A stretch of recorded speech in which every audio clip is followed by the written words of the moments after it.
So Jungs, E-Klasse W212 bzw. S212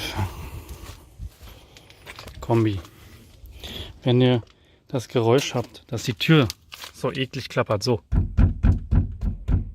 Hört ihr das? Dieses metallische Nachklappern. Ja. Das hört ihr, wenn ihr Musik hört. Immer hört ihr das. Und das ist so nervig. Zeige ich euch mal was. Nehmen wir einen aus.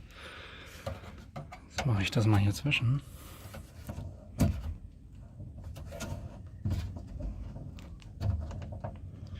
Die Türversteifung.